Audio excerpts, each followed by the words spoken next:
Alors ici, un peu le même style exercice que l'exercice 12, c'est-à-dire nous allons devoir redéplacer au bon endroit puisque nous avons des exposants négatifs. Mais le problème, c'est quoi? C'est ici, par rapport à l'exercice 12 où nous n'avions que des variables, nous n'avons cette fois-ci que des nombres. Donc, travaillons donc le calcul numérique, pas le calcul littéral, mais le calcul numérique, justement, à travers des nombres. Et là, à nouveau, je vais travailler un exercice de chaque. Alors, je vais prendre, je sais pas, j'invente, je vais prendre la troisième colonne chez tout le monde. Donc, l'exercice A, je vais commencer par moins 2, exposant moins 3. Je vais donc devoir réfléchir, tiens, l'exposant négatif appartient à qui? Il appartient à ma fraction.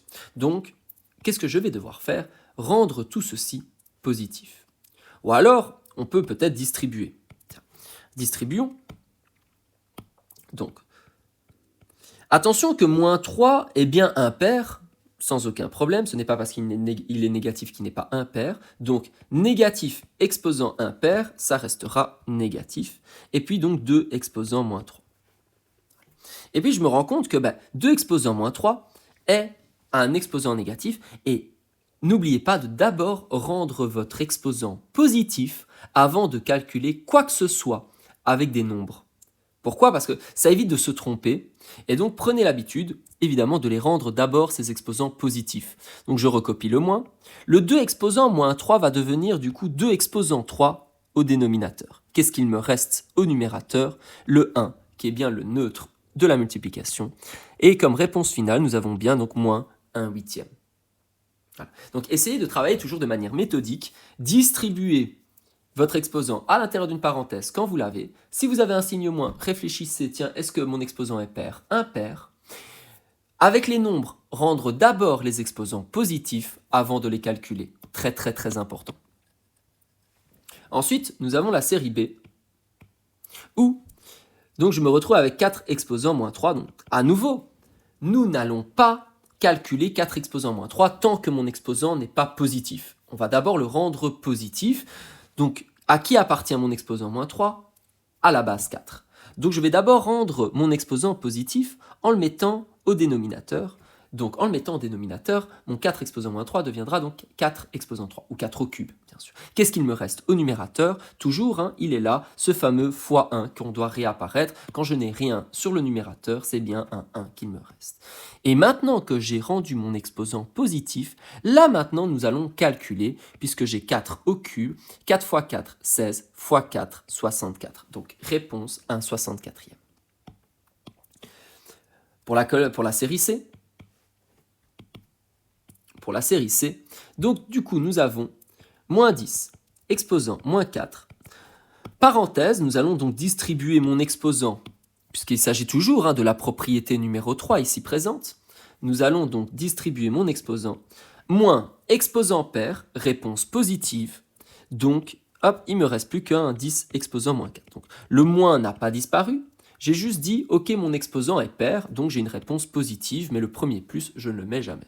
Ne calculons pas ceci, bien entendu, puisque 10 exposant moins 4, en fait, c'est donc 1 sur 10 exposant 4. Mon exposant est redevenu positif parce que je l'ai replacé au bon endroit. 10 exposant 4, qui me fait bien donc 10 000. Fini, réponse finale, 1 10 millième. D, donc on se retrouve du coup avec moins 2 exposant moins 3. De nouveau, distribuons mon exposant, donc toujours propriété numéro 3. Hop, on va distribuer mon exposant moins 3 au moins et au 2. Donc, négatif exposant impair, ça restera négatif. Propriété numéro 7. Voilà. Propriété numéro 7, donc vérifier si l'exposant est pair et impair. Mais ça fonctionne aussi quand mes exposants sont négatifs. Moins 3 est impair, donc la réponse reste négative. Et puis je distribue 1, 2, exposant moins 3. Mon exposant moins 3 appartient à ma base 2, donc je vais laisser quoi en haut? Le moins. Et mon exposant moins 3 qui deviendra donc 2 au cube. Au dénominateur, il me reste toujours mon 1 qui est le neutre de ma multiplication. Réponse finale, moins 1 huitième. Pour la série E, donc, nous avons moins 4 exposant 2 divisé par 2 exposant moins 4. Alors, Emma me dit d'abord parenthèse, puis exposant, distribuons. Donc ce qui me fait négatif, exposant pair, réponse positive, donc 4 au carré, ce qui me donnera 16. Le 2 exposant moins 4, je ne vais rien calculer du tout puisque j'ai un exposant négatif. Je ne calcule rien tant que mon exposant n'est pas positif, donc 2 exposant 4. Ensuite, 16 fois 2 exposant 4, donc 2, 4, 8, 16.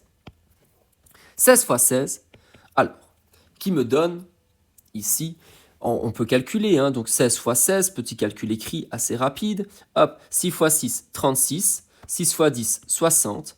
10 fois 6, 60. 10 fois 10, 100. Ce qui me donne du coup, hop, 6, 9, 9, 15, 256. Voilà.